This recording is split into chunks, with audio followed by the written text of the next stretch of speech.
Greetings, geeks and pop culture lovers, and welcome to the third and final installment in our collaboration between Wizards, the podcast guide to comics, and popgeeks.com. We are bringing you a behind the scenes look at Zenescope Entertainment. Once again, I'm Adam Pope. And I'm Michael Canetti. So this time around, we're excited to welcome a co-founder of Zenescope Entertainment who launched the publishing entity in 2005 and 18 years later has continued to guide its success into the world of comics and beyond. So we're excited to have him with us. Hey there, Ralph Tedesco. Hello. Thank you for having me, guys. I want to mention live to your viewers, if you're watching this background, I apologize. Again, it's barren of what I wanted to hang up. But eventually there will be Zenescope artwork donning this wall. And so when you have me back, it'll be much more exciting. And I've got tons of Zenescope artwork to show you. So wait till you see what I've got in store. I really went deep. I personally am a huge fan of Zenescope. I've been reading issues of the comic since, I don't know, maybe 2011 or so. Nice. I actually went and did a deep dive in all of my comics this evening to try to find some of the earliest issues that I was reading. And I was picking up, like, honestly, the first book that caught my eye was Red Agent, and didn't know much of anything about it. Just started reading that as were my like gateway to it. And then eventually I was reading at Free Comic Book Day, and I saw this Grim Fairy Tale Free Comic Book Day issue that I picked up at one point, and the rest is history. Wait do you see what I have to show you? You've got a fan here, so I'm trying not to nerd out too much because I'm super excited. I've spent a lot of time, even during COVID, watching the live feeds on Facebook. I'm a VIP member from Zenescope. Oh, nice. I didn't see at the VIP event, by the way. You got to come to one of them. I have to, actually. I believe me. If my wife can let me get away for a night for my kids, it's we got to talk to her. I'm down for that. But yeah, no, I've tuned into so many of like the movie night specials on Friday nights. We've had cool guests on and talked about different issues. I have some of the issues here. I'll show you some of them as we go through. I'm super excited to have you here. I've been hyping this up for Adam for a while because I'm very pumped to have you. Adam. Yes, I'm on the other side. I've been learning along the way. He's like, who's this guy? But one of the things that I've been dying to ask you is, what made you want to start a comic book company, like an imprint? Like, what was the brainchild behind that? I wouldn't have been able to tell you what an imprint was back then. Like, I think we just had this idea to publish a comic that we were both writers, struggling screenwriters, and I was living in Los Angeles. I'm from Philly. Our company's based in Philly, but my then writing partner, Joe Bruscia, who's now my business partner, I was visiting for a wedding. I was back home, and he mentioned, like, hey, what do you know about comic books? And I honestly didn't know anything. I knew nothing about comic books. Like, I really knew very little about it. I didn't really read them growing up. It just wasn't something I got into for some reason. I don't know why. So I was like, I just know, like, I watched like the Superman movies and stuff like that, superhero movies growing up, but I didn't know much. So he was like, well, I got this idea, like, what if we wrote a comic book, published our own comic book, and maybe we could try to turn, like, if we publish something good, we can try to turn it into a movie. And, very naive way of looking at things. We were in I was in my mid-20s then. He was like a little older than me, but, we didn't really know. We were just like, oh, they're making movies and comics. And I was like, well, I don't know anything about superhero. Like, I don't think I can write superhero stuff. Like, it's just not my cup of tea. Like, they have already done everything. And he was like, no, go watch like Road to Perdition and History of Violence. Those types of movies were out around that time. And I was like, oh, like, those are based on comic books? Like, I didn't know. Once I realized, like, movies like that could be made from comic books, I thought, oh, I could write stuff like that, I think. Like, I didn't know how confident I was as a writer, but we also had, like, an idea for Grim Fairy Tales, which was simple as it could get, was take the original fairy tales and then make them more with like we wanted to turn them into like Twilight Zone episodes, like Tales from the Crypt. We were big Tales from the Crypt fans. So I was like, what if we take the original fairy tales, like the original stories, which are dark already, flip them on their ear, and we can just come up with like these one shot, like fun twisted tales that no one was really doing then. I mean, you would think that had already been done, but it wasn't being done. And so we just did it. We just were like, let's hire an art studio. Let's hire an artist. And we got Al Rio to do, if you guys know his work, he passed away years back, but he was a great artist, and he did his iconic Red Riding Hood, adult Red Riding Hood, not like little Red Riding Hood, in the woods in like a nightie, and a werewolf behind her. And it was like such an iconic cover. I just knew right away. I was like, that cover's iconic. Like, you didn't see anything like that before. And I just knew it was going to be awesome. Is it from this? Is it this trade, or like this early on, or earlier than that even? Well, that first issue is in that collection. Right. Yeah, that's what I thought. Okay. I don't know if the cover's in there or not, if there's a cover gallery. I doubt it. But the long story short was like, we published this first issue with not much. Like, we didn't realize how much publishing was going to cost. We didn't know what we were going to do. We printed 10,000 copies before we had a distributor. We went to Comic-Con in 2005 at Wizard World Comic-Con Philadelphia and set up a booth. And I had like my girlfriend at the time and a few of her friends dress up in cosplay, fairy tale cosplay. And, you know, back then cosplay wasn't what it is now. No, definitely not. And it's weird. I say back then, it was not even 20 years ago, but back then it really wasn't that big. And when we went to Comic-Con, we were the booth with the hot babes, right? The booth babes.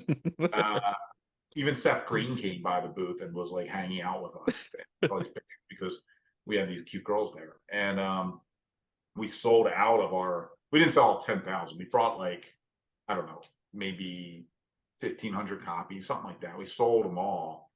And we got Diamond to pick us up that weekend. And we were now in Diamond. And we were like, well, are we a publisher now, I guess? Like, we had the company name. We were kind of thinking of going through like Image, or doing like publishing through there used to be a company called Speakeasy Comics. I don't know if you guys remember that. They were like an Image. They didn't last. So we were talking to them about going through them and publishing through a different imprint. And then when we got Diamond, we were like, let's just do our own imprint. That was how it started. So it was a long-winded way to answer your question. That's a great question, though. No, I mean, it's kind of cool because you also got into the game before everyone was putting everything through, you know, Kickstarter to try to get it. And, you know, you did it or organically, just going to a convention. There was a Kickstarter then. We would have crushed. I do have a Kickstarter statue, by the way. Yeah, nice. Look at that, man. I have the metal card as well. Oh yeah, I got it all, man. Let me tell you. There you go. True fandom. I don't know what Adam's doing, but we got one.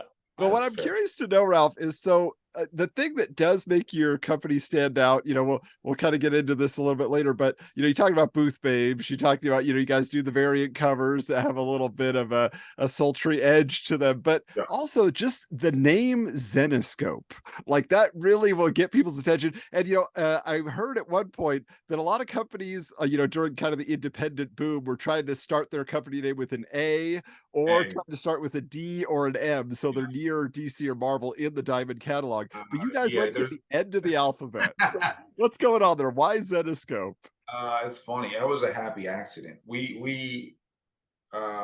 yeah. If you look up, like, you'll see a million combo companies with A names. It's kind of hilarious because they want to be in the front of the catalog. Finally, we made it as a premier publisher in Diamond, so it only took us 18 years and you know, all these other companies to leave Diamond, but that's another conversation.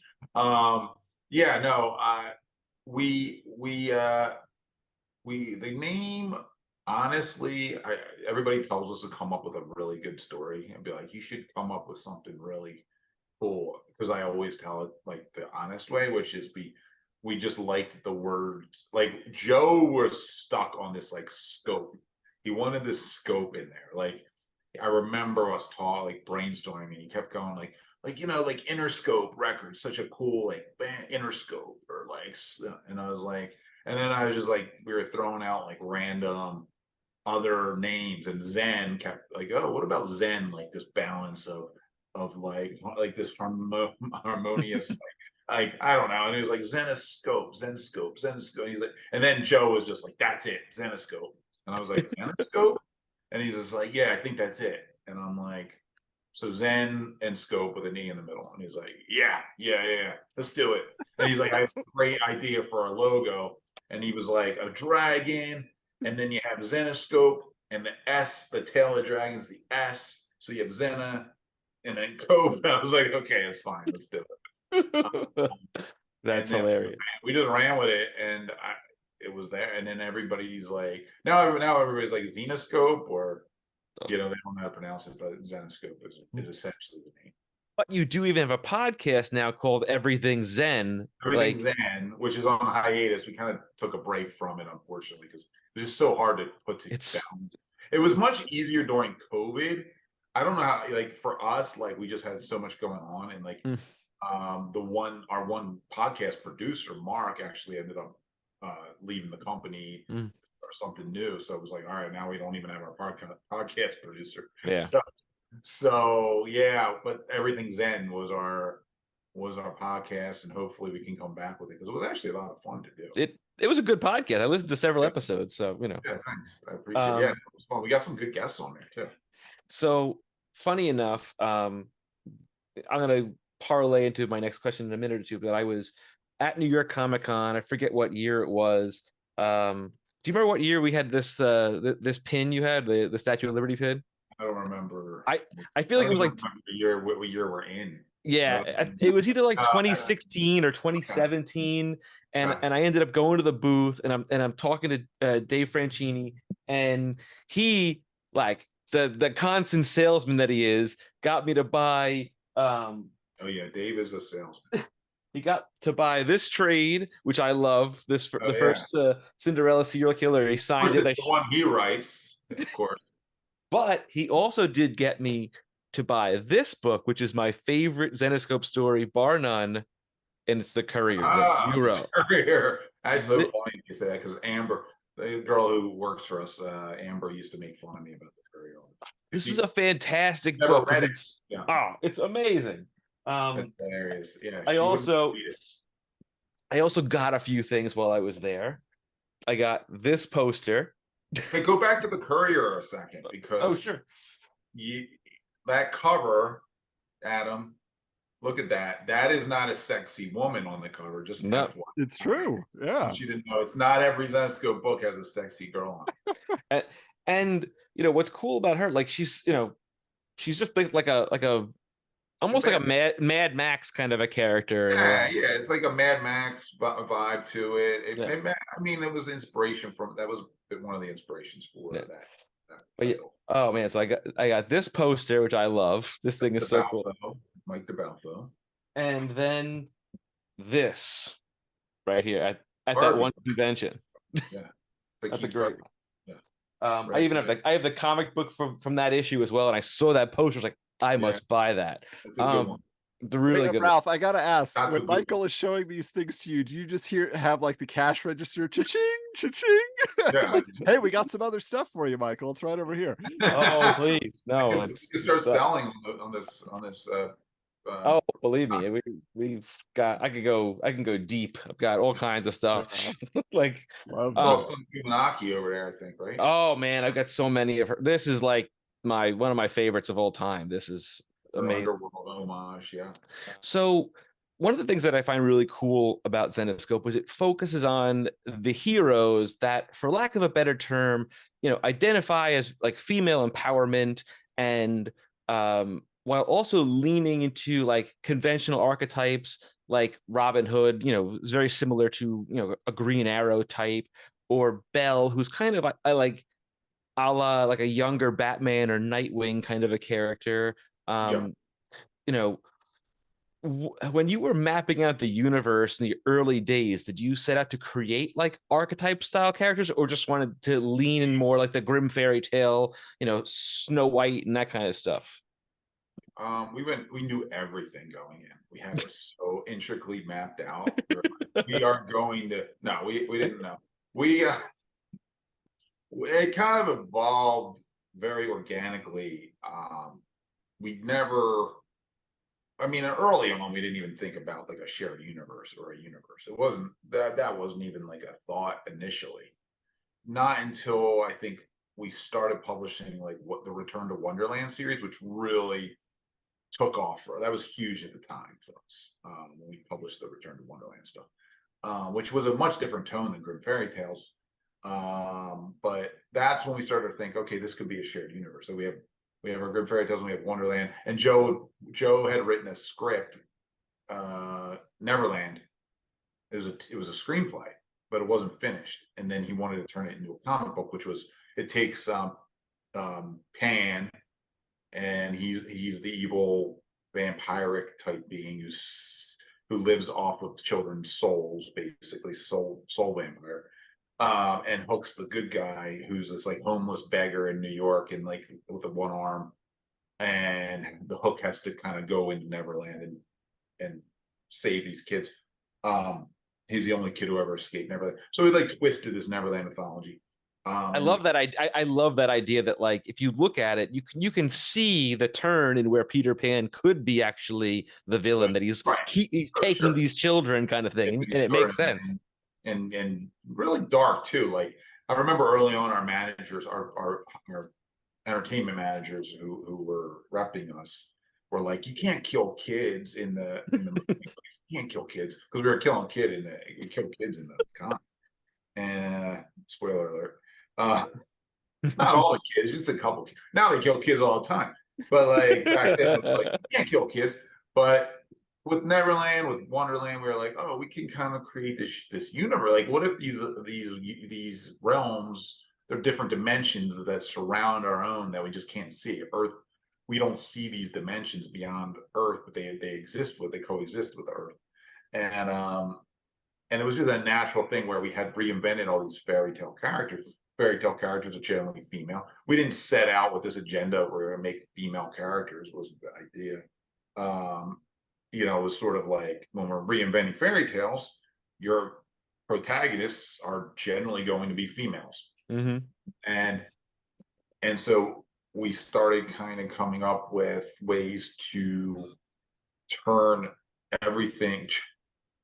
Sorry, Joe's texting me. I think he thinks he was on this podcast.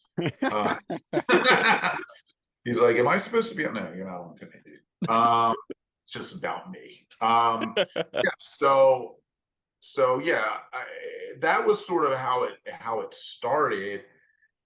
Just very organically, accidentally in a lot of ways, and then we started to map things out more and more and get more into the creating the universe. And then it evolved from one thing into now it's like this shared universe, and it is a little bit more superhero-esque, right? It has a vibe of Marvel, like fairy tale characters as Marvel heroes in a way that initially when we started the company, I was like, oh, I'm not going to write that stuff because that's not. But now it's what we do. Yeah. But it's not all we do. We do a lot of horror stuff. Oh, I sent Adam a picture of a pile of comics I have behind me. I laid them all out just to kind of get an idea. I had like 3 boxes I was digging through. There's like Grim Tales of Horror or Tales of Terror. Yeah, there's now too. We're independently financing a feature. We just really? Yeah, we just shot the first we're doing an anthology style. Oh, so cool. We just shot the first short film of that anthology. So did you guys write? Did you write it yourself, or that one I didn't write? I wrote one of them. We're going to be shooting. We hired a writer director who directed the first one, and Joe and I are producing it. So we were shooting overnights in LA a couple of weeks ago. We had to do it non-union because of the strikes. Yeah. So we got, but these actors are really good too. So, but honestly, I mean, I shot a feature about 2 summers ago. We use all non-union people, and we shot in like a week, and they all were fantastic. And Yeah. I'm a screenwriter and filmmaker by trade as well, and I teach film and creative writing and stuff like that. And so, I love all that kind of stuff. And you know, there's so many of these stories that literally you could rip the pages right out and convert it into a screenplay in Yeah. no time. Um, and that's something that I find so interesting is, Adam, or people might be like, oh, well, you have like, a hot girl cover kind of thing, but it's not like that. Like there's so much, it's so different than that when you go and read the stories. They're so well written. They're all very well thought out. The pacing is always phenomenal. I was telling Adam recently, like one of my favorite books of the last, 2 years is Man, Goat, and the Bunny Man. It's such an insane story, but it's amazing. Well, It's that was, yeah, that was, I think, a night of me, Joe, and Dave in a story conference during COVID, just locked in a room and down the Jersey Shore. And Joe threw that out and was like, he was in his little notebook of all his ideas. And he's like, let's do something weird. And I was like, okay. And he's like, what about Man, Goat, and the Bunny Man? And I was like, what?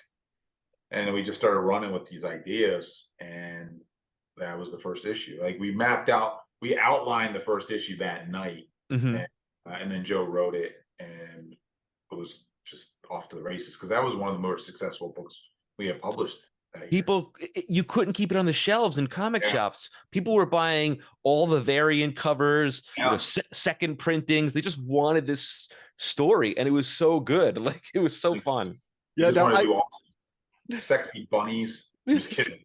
Through this series, I've actually been reading and realizing what is, behind the covers, what is going on, and that isn't all that you guys are about. And so I've really enjoyed the stories. I think you guys have a quality, editorial staff that's really leading you guys in an interesting direction. But the question I have is what also sets you guys apart, and this is something that Michael has pointed out to me, is you guys aren't doing like, just years and years of monthly titles. You guys are doing these story arcs. It might be 3 issues, it might be 6 issues, and then they can be collected in a trade and all of that. But did that come from, again, a conscious choice of saying, no one wants to sit through 12 issues or, 2 years of story to get somewhere? Or how did that develop?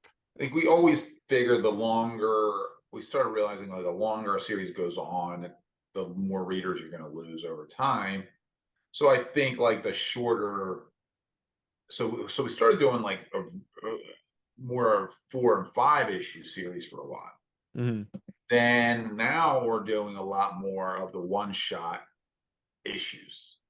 Like, so they could be like, sometimes they're 36 pages, sometimes they're 48 pages, and sometimes they're 72 pages, and they're just like one-shot stories almost. So they're all contained, because we started realizing that whenever we published a special issue that was like a 48 pager, those would always sell as much as the 22 pager sometimes, or more. So I was like, I think it's like sort of the Netflix idea, the binging idea of like, especially like nobody wants to watch their TV shows week to week anymore. And people certainly don't want to read month to month anymore. As much, I don't think. I think it's hard to like sustain that model in this sort of frame, now, right? Like 20 years ago, sure, but now everything's instantaneous for us. So like we're spoiled as hell. I didn't say the F word. We're spoiled, and I think the idea was like, let's try more of these like sort of longer, like, so as somebody could buy an issue, it's a $7.99 issue, let's say, but it could be 72 pages. So you're getting like a mini graphic novel, and you're finishing a whole arc. So it's a lot easier to digest, I think, for people. And it feels like, I think you're getting more bang for your buck. If you're spending $8.99 even on a 72 page book. I mean, let's say you're selling comics for $3.99 at 22 pages each, versus a 72 pager. To me, it just makes more sense. And it's tough. It is tougher because you need to work well more ahead of time, and you need artists to be able to work quickly, because if an artist is doing 72 pages, that's a big commitment for him to do 72 straight pages. But same thing is, if you have a 4-issue series, the same artist is going to still do 4 issues, or you hope they will. So yeah, I mean, I think like with us, we always experiment with the different lengths and but the longer those, I mean, obviously with Grimm Fairy Tales, I mean, that's an ongoing, that's been published month to month for 18 years. We haven't just going for 18 years straight. So that's just always going to be a, you know, I mean, probably one of the longest running or the longest running indie comic out there. I don't know what else is. Yeah, that's super impressive. Yeah. Yeah, no, and it's good. I mean, like literally every issue of Grimm Fairy Tale is phenomenal. They're all fun. They're interesting. They move the story along, and even still with like the one shots, which I think kind of sort of stemmed out of COVID a little bit, because the shift I think happened around 2021. If it was a little bit, Yeah. We were talking about around COVID, I think, like getting people trying these new formats out and just seeing. We were kind of experimenting. So it's been a couple of years, but not too long. And what's cool about them though is they're sort of like almost like gateways. You buy one for, and oh, that's cool. And then you can sort of go to the next one shot and so on and so forth, and you're still learning more about the character that you're reading, whether it's Belle or Van Helsing or whatever. And it sort of evolves your knowledge, as opposed to like having a 6 or 12 issue arc of something, and you're just like, all right, issues 4 through 7 are kind of throwaway. Each one is sort of interesting and different. It's a different villain that they're facing a lot of times, and the way you twist certain villains, like you've had like I'm blank off the top of my head. Belle was facing like, it was like this like the Sandman or something like that, or some sort of like a like voodoo type people and stuff like that. And there's always cool different characters that they're facing, and the art is always, because like you say, because it's one artist doing most of the work in the book, if not all of it. And like it stays consistent. It's not like, oh, Yeah, issues 3 or 4 is a different person jumping on the book, and you're like, oh, I was paying for this guy to do the art. Now I'm seeing what is that all about? I mean, and that will happen no matter what you do sometimes, unfortunately. But yeah, no, I mean, and keeping artists consistent, finding good stable of artists, which we have now, working with a lot of the same guys who we know are reliable. That took a long time to kind of get to that point too, like working with the right interior artists who are dedicated and who are really fast and professional. I wanted to ask that question actually. Like, you have a very loyal staff of writers, creators, artists, cover artists that love to create work for you guys. And yeah. I think you create an environment where it's welcoming for them to let their imaginations go wild and have fun with it. And I think that's kind of a rare thing nowadays, which is cool. Like, yeah, I think a lot of publishers, some feedback I've gotten in the past is like some publishers want to try to, we've never been this way really, but like try to like prove that they know what they're doing or know what they're talking about, and they want to over give notes, like over, like some artists are like, I can't stand working for so and so because they give 1,400 notes on a cover, and it's like they can't.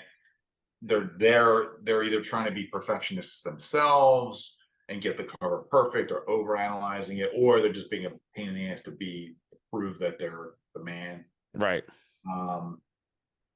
So I think we're pretty good with that. Like we're pretty easygoing, we'll give notes, and I used to be the editor-in-chief of the company, but now, I moved into a different part, part of the company now, but because I would have been pulling my hair out if I stayed as editor-in-chief. It's such a tough gig. It's a thankless gig that David Wall now has to carry, and David but yeah, we know what we want, we know what we like, and we can be tough. But once you're in with us, and we know you're a professional, we know what you know, we know what you're doing, we kind of let you let you go. So one of the questions that I've been dying to know is like every comic company now is the multiverse and this and that, and they're leaning so heavily into it. But Zenescope utilizes what they call the realms. Can Mhm. you kind of explain the realms, people that may not know what it is, and how they sort of like break apart and stuff like that, and different Yeah. avenues? Yeah. So I mean, I touched on it a little bit earlier. So like the idea was the realms are like alternate dimensions Hmm. way, and that's where we came up with like there's Earth, which is the nexus. Earth, Wonderland, Neverland, Oz, and Mist. So Mist is the only one you probably never heard of. You're like, I heard the other three. Uh, so Mist we came up with, but the others are like, so all these sort of worlds exist beyond our own. We just can't see them from where Hmm. we're at. And then there's these beings that are either from Earth or they're from one of these other dimensions that you know have may have heightened abilities in this dimension, in this world, or across all the world, all the dimensions, or just in their dimension. So it really depends who those beings are, and they're called high. There's highborns. Uh, Hmm. there's a whole mythology behind everything. So like our main character, Seela Mathers, who was sort of our version of the Crypt Keeper early on in Grim Fairy Tales, she would show up early on and she would hand somebody the fairy tale book, and they would learn a lesson, and that was like the early goings of the Grim Fairy Tales. It was like almost like I mentioned, like Tales from the Crypt meets fairy tales. Hmm. And our Crypt Keeper was Seela. Seela was then kind of evolved into this like highborn character that was the guardian of the Nexus. So she was the Earth guardian, and she could cross into the other realms, but she was the protector of Earth against these enemies from these other dimensions. And then all these other characters, these very like Belle, Robin Hood, and a plethora of Hellchild, plethora of our female lead characters, all have their place within these worlds, right? These dimensions, Hmm. depending on who they are. And that's sort of the general idea of the realms, I guess. It's the Oh, basic. that's probably the best way to explain it. I mean, Basic, it's yeah, gives you the base of what we do, and like it's just a cool way of like bringing in these other beings that like come from. So like when we have these fairy tales and mythologies in our world, it's kind of like that's because these places do exist. We just can't see them.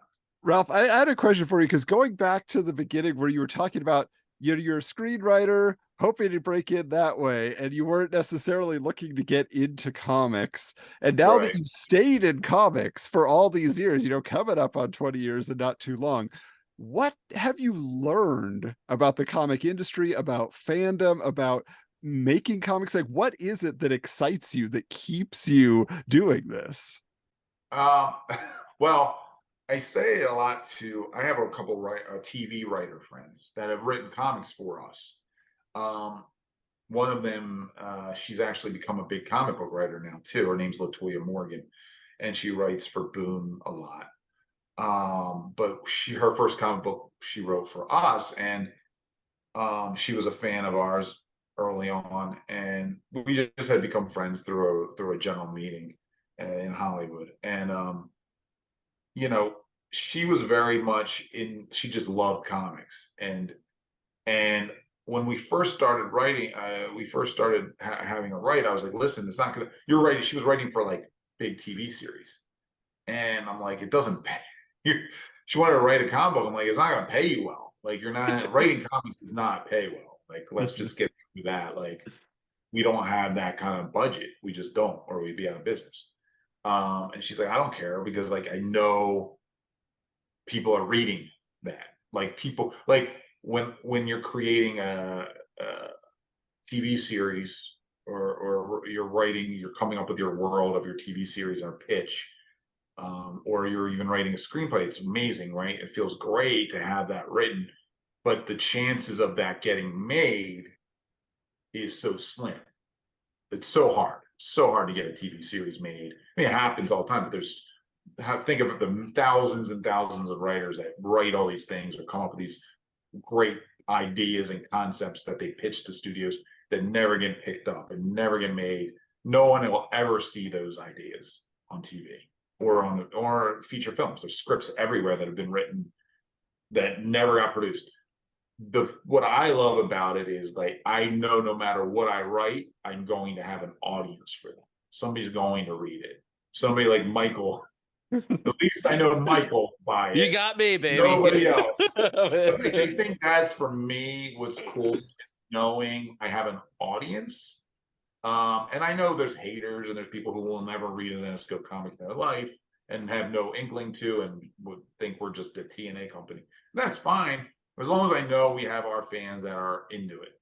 And like that's cool to be able to know. And when me and Latoya, I think Latoya hit on that, and then my friend Kevin, who's a TV writer, kind of said the same thing. And I was like, yeah, it never dawned on me why I enjoy this as much as I have. But it gives me the ability to create, like the Courier. It's a universe I created.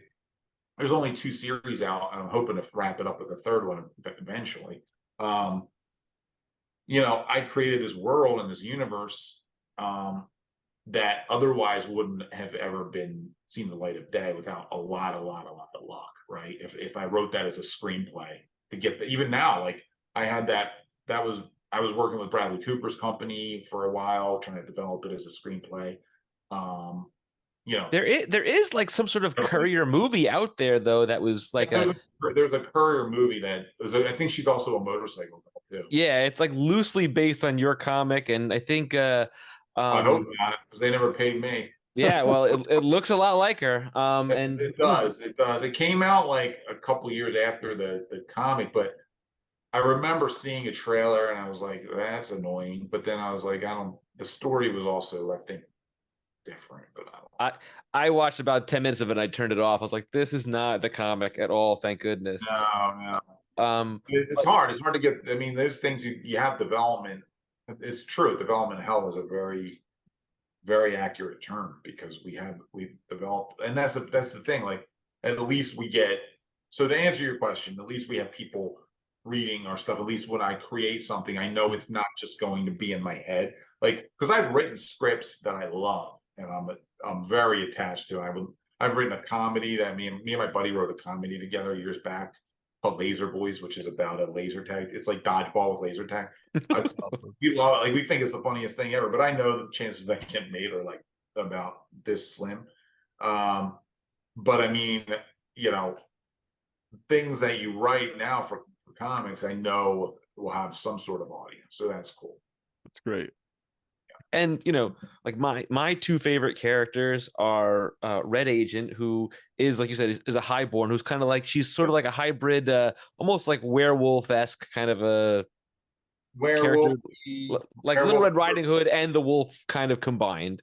And then yeah, what I like about Red that series is we kind of introduced, like it's got like a little bit of a James Bondy kind of feel. Yeah, Mission Impossible vibe to it. So there's like a spy vibe. Like it's like it mixes like these 2 genres together. That's what which is super fun. And she's always like fully covered up pretty much. Like she's not new. And then, you know, my other favorite by far is Bell, and I even have the Bell box. No, man, he must have loved interviewing Franchini. He must have loved this. Oh my God, we had a blast. I could have talked to him all night long. He cracked me up. But yeah, no, like they're just like, especially with Belle, like she's more or less kind of human. She doesn't really have a lot of superpowers. She's just sort of, you know, grown up in this sort of legacy of hunters or warriors, if you will, hunting down demons and monsters and stuff like that. And I find that kind of interesting because she's human essentially, you know, and which is really, really cool. I got to show you some things that I've been dying to show you. I have some of my like white whale comics that I had to show you. So this this is my white whale. I love this cover. It's one of my favorites of all time. It took me forever to find that. My favorite cover artist is Carla Cohen, and I just recently picked this up.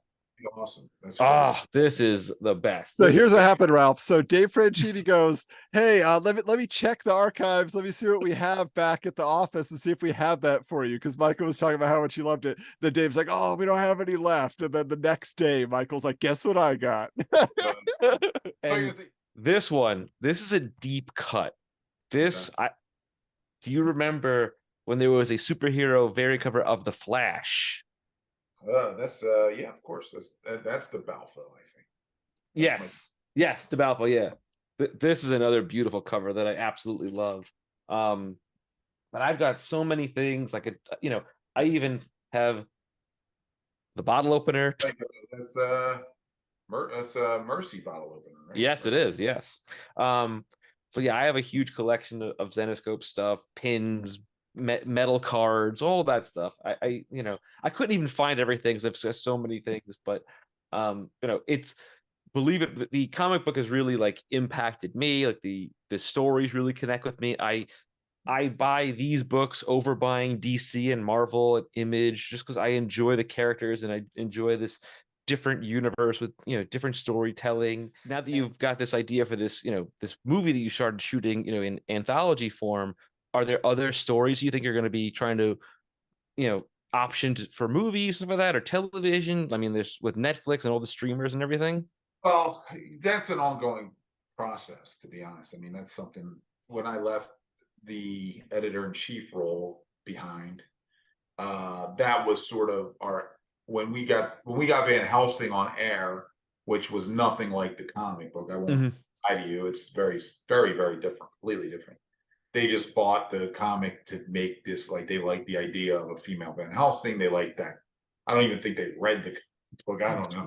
So they changed everything. And that's when I kind of got more, I wanted to get more involved in integrated into any of our future adaptations to make sure it was a little bit more close to what we were doing. Um, so, I mean, over the years, we've had stuff optioned multiple times and developed multiple times. Um, I have something right now at Screen Gems, which we announced, which is not a book that probably you might not even have read, called Paradise Court. Maybe you did read it, which is I know of horror it. I titles. Yeah, I mean it's a rare, it's like a out there deep cut horror title we published, and that they optioned because they were like, we love this, and so we're working on that with Screen Gems. We have a great screenwriter, and then there was a strike as soon as he got hired, so who knows what happened. We are working on like a Mango and the Bunny Man TV series right now.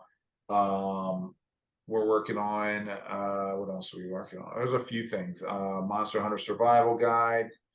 We it was always a have you stuff. had a cool 3-issue horror story called Possession. Oh yeah, Possessive. It With was Adam Goldberg, the creator of the Goldbergs. yes, Yeah, fantastic, fantastic. That would be a great funny. series as well. It's Yeah, we're funny, it's trying quirky. to. Yeah. He owes me a script actually. Adam created the TV show The Goldbergs. So Mm. I don't know if you guys ever watched it. Oh, Yeah, yeah. sure. Yeah. He's from Joe's hometown. I grew up 10 minutes from Joe. Adam and Joe grew up like literally like 2 blocks away from each other. But they never knew each other growing up. We all met because there was a writer named Hans Rodinoff who wrote our series called shoot, what the heck? I can't, now I'm blanking. Conspiracy. He wrote Okay. Conspiracy for us. And he works with Adam. They're writing partners. So him and Adam, and we met Adam. We went on the set of the Goldbergs one day and got to hang out. And Adam's this huge fanboy, like bigger than, like he would dwarf any of our collections. Like it's and they pitched us that concept. They're like, what if there's like this nasty poltergeist ghost haunting this house and killing people, but there was such a loser that lived there that the ghost almost took pity on it, and then they fell in love and started to bang. And it's like, it's hilarious. It's amazing. that sounds great. Let's do that. And it was like, it's a comedy, horror comedy, and we published it. And then they're actually writing the script for it. And then we're going to try and, again, even though it's Adam Goldberg, who's created a huge TV series, and he's also the creator of the new Muppets TV series. Mm-hmm. doesn't matter. Yeah. It's so hard to get something made. So like, hopefully we get that made, or we get some heat with that. But that's something we mean to produce as a feature. It's written. It would work perfectly as it. It really would. Yeah. It's yeah. super Those cool. guys are funny. Those guys are really good writers. They're really good writers, really funny guys. Adam's super funny, but it's definitely when you see somebody like something like the Goldbergs or Muppets, that's more family oriented. But this obviously is not. But it's still great. It's a weird kind of family though, in a way. It's You just hooked kind of me again. Last time it was Man Goat and Buddy Man. Now I gotta check out Possessive. Now it's a Good. guy who's having relations with a ghost because he gets divorced and he's a loser, and starts having sex with a ghost. With like a nasty grudge ghost. It's not even like a good-looking ghost. It's a nasty grudge. Great, man. All right. So as we close out, I do have to ask this because we've kind of addressed it here and there throughout the interview. It's something I give Michael a hard time for, but now I know better, which is variant covers. That's part of the business. Every publisher does it. Marvel's over there getting J. Scott Campbell to draw sexy. Right. Jade, he's drawn covers for you. Why do you think you guys have a stigma on some level? And Marvel or DC, they're doing those. I don't know. Things. Yeah, I don't know. I think because when we came out, the industry was in this like lull. Like it kind of the 90s, I recall. And again, I wasn't a 90s buyer. Like I didn't know anything before I started the company. So like I wasn't a guy in the 90s who knew anything about sexy variants. Bad girls, yeah. Bad girl covers. But I knew there was like a sort of a bubble, and it burst in like the late 90s or maybe midnight, whatever it was. And then it died. And then nobody was really doing it at the time as much. Or when we came on the scene and we just went full-fledged with it, because it made sense. Like once we got those Al Rio covers, it was like those things were just flying off shelves. It was like these gorgeous fairy tale. I think it was the concept of like, oh, these are fairy tales and they're sexy and they have this dangerous vibe. And we just ran with that concept, and we were doing so many bad girls, but we were doing so many like fairy tale female characters. It just made sense to do sexy female because we knew the demographic was, especially then. Now you're seeing more female readers, which is hilarious because we would get females coming to our booth and going, I would be in the comic store with my boyfriend, bored as hell, and I saw your books and I had to buy them because they were awesome looking, because they were relating to the fairy tale aspect of the book. And then they would see these sexy covers and they would like start to read a page through and be like, oh wait, these girls are kick-ass. They're not like in the covers, their boobs aren't falling out and they're not naked running around. They're just badass chicks. But back then we knew the demographic was men, and it was like skewed older. It wasn't young men. The comic book reader demo was always like, 25 to 55. It wasn't ever 13 to 22. It wasn't that. And I don't know, like now I kind of used to get annoyed with people. Like I'll see nowadays you see like companies like kind of just rip off blatantly what we do, like blatantly just do what we do to try to get covers sold. And I'm not going to name names, but I could name many names, and it is what it is. I know who you're talking about Those too. are the same guys that would rip us in a second, like that hate us. It's kind of funny. So very weird industry. Like the people in the other publishers in this industry, there's some really weird like hatred for one another. Like it's to a point of like, or at least toward us.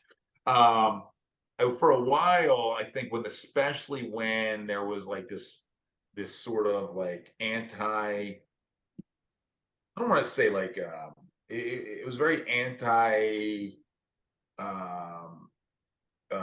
sexy, like I don't know, like mid 2000, especially like 2011, 12, 13, around then it started becoming like this vitriol you'd see it on Twitter all the time. Like people would just like rip us and come at it. Not really as much anymore. I think that people have realized like the super weird agenda of like trying to cancel us for having sexy covers is maybe over. I don't know, at least for now. But like we would get crap if you see any sexy cover. It's not even that's not even ours. It'll be like, oh, this is Zenescope. The Zenescope, blah blah blah, and it could be like the worst cover we would never publish. And I'll see something that's terrible artwork, and it will just have it boobs out, and it'll be like, oh, it must be Zenescope. And I'm like, and I used to get annoyed, but then I'm like, wait, it's actually kind of like it's a branding thing. Like we're known, and like that's what people want to associate us with. Any sort of sexy cover, like it's interesting. So I kind of took it as like maybe now it's sort of just it's just what it is. It's like it doesn't affect me anymore. I used to get annoyed by it. I used to tweet people back and like say stuff. Then I'm like, what am I doing? Like, who cares? Like, if they want to associate Zenescope with anything, it's a good thing. Really, any press is good press, mostly. So I guess it's one of those things I can't explain. But we've become sort of like the Playboy of comics, maybe the Maxim. Maybe it's the Maxim of comics. Yeah. Like I don't understand it, but it is what it is because we aren't the only company doing it. But maybe we're the biggest company that's doing it as consistently as we are, and we don't run from it. We're not hiding from it. I think a lot of companies are trying to hide from it. Yeah, and it feels like, the type I don't of know. reader you want ultimately is somebody who's intelligent enough to go into the store and then open it and say, oh, Yeah, okay, I now I mean, see what this is about. Yeah. you hope. There's only so much you can do. I get it too. Like I get the idea. There's been plenty of comics before us that probably just did boobies on the cover, or sexy cover, and then you open it up and it was probably trash. I'm Yeah. sure. Oh, I've seen a million of them for sure. Years Yeah. before we ever started publishing, this happened, and it happens now. Like I know there's cover publishers now that just publish sexy covers, and then they pretend they have some sort of story inside that's complete. I've read a couple of them, and I'm like, they're unreadable, but Yeah. like it's part of the industry. So I understand it, where somebody can just literally judge a book by its cover. So we try to get out the message and the branding of like, hey, come for the covers but stay for the stories, because we really do take pride in the stories we're telling. The people who rip us are people who are generally not reading our books or have a preconceived notion of what we do, or just don't like us and just want to rip us just to rip us. But we do get it. That happens too in this industry. I think like, especially with like creators or other publishers that never really made it or are struggling, they hang on to this like disdain for people who have had some what they perceive to be big success or success. So there's a fruit fly flying around.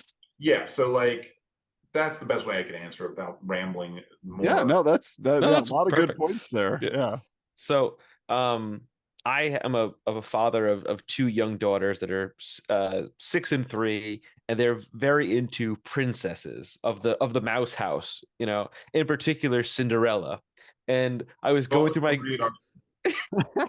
well, this is what happened last night. I'm going through all my comics and I'm pulling stuff out, and then my oldest daughter Grace looks up and goes, "Dad, that's Cinderella." And I was like, "Not that Cinderella." Right. That one I wouldn't recommend. More for the violence than any. Yes. But it's a bit, but Franchi's sick, twisted mind. Oh, the twist on Cinderella is so good though. I love the whole idea of it. It's hilarious. Yeah, it's fun. It's actually, that's what Franchini pitched that to us years back, and was like, really want to do this, like make her really crazy and sadistic, and sort of like a sadistic Deadpool. Yeah. And because Dave's got such a weird, unique, he really does like have a weird, unique way of thinking and creative mind that like when we're in a story conference and me, Joe, and Dave are all very different, but we all mesh together when we're creating. Dave will throw out the weirdest stuff. Like he'll just go on a tangent. So sometimes you're just like, oh my God, dude, stop. Like, what are you doing? And then they'll hit something that you're like, oh, that's funny. That's good. Like that works. but he'll go out there. Like, I'm like, dude, I don't know what's going on in that world. Like, imagine taking a trip into his brain would be very disturbing. So like I have a couple of variants we were talking about like There you this, go. but the one thing I will admit, because like I said, I have young daughters, I don't own any Z-rated covers because That's okay. I wouldn't be able to display them. I would love Not for everybody. to. I love them, but I wouldn't do it. Do you know what a Z-rated cover is, Adam? Oh, I do. I've been on the website. I've seen. Yeah, Z-rated is topless, the topless cover. We don't do, for those out there, we don't do anything more than topless. Right. Yeah. But some companies will definitely do more than topless. One of my favorite covers that I bought through one of like the live shows a few years back is this sort of twist on you did like of Bugs Bunny and Daffy Duck, and I'm a huge Daffy Duck fan, and I love this cover. It's such a beautiful cover, and it's such a fun thing. And I even bought this because I'm a big Batman fan. I bought this like Joker-esque variant that Son did, and there's just the cool thing about Zenescope is whether it's the covers or the stories, there really is something for everybody if you're interested in comics and pick up something that's different than what you would normally see of superheroes. And that's part of the reason why when Adam mentioned to me that we were going to have you guys on the show, I was like, I want them on. I want to promote their brand. I want to promote their stuff and show people that there's so much more to it. I'm saying this as an outside observer, but it feels like a very like family oriented sort of company. Everybody's very close knit. Even if you're on California and they're in Philly, like they have a good communication and they have fun with what they do and they make great stuff. So if you're looking for something unique and you want to check out some cool books, you can message us on social media. I'll tell you, or just go to your local shop and pick up some books. I'm selling it for you. There you go. Well, he's looking for a job. You got space for I guess you're hired. I don't know. I freelance if you want. I'll do whatever you want. I don't know what to do. I don't know how much you need, but I guess guess you're hired. All right. Well, Ralph, this is really fun. We had a great time talking to you. Want to ask, is there a project coming out? Is there a book? Is there something you want people to pay attention to right now? And where can they follow Zenescope and everything you guys are producing? I am writing a new Grim Tales of Terror 72 pager right now. And check us out at Zenescope, Zenescope. And check out their Facebook page. They do a lot of live events and live feeds that you can watch and just tune in. And do a movie club every month. With the Clerks cast, Brian O'Halloran, who plays Dante in Clerks, comes on with Marilyn Gigliotti, and Crystal Starr, who is on Lego Masters, coming out on Fox, and we talk movies every month. We have one this Wednesday on our live streams. Very cool. Awesome. Great. And again, it's a true pleasure to have you on the show. I'm thrilled to meet you and, spend an hour with you and talk about comic books and just, it's been a true pleasure. So thank you so much for joining us and hanging out with us. I appreciate it.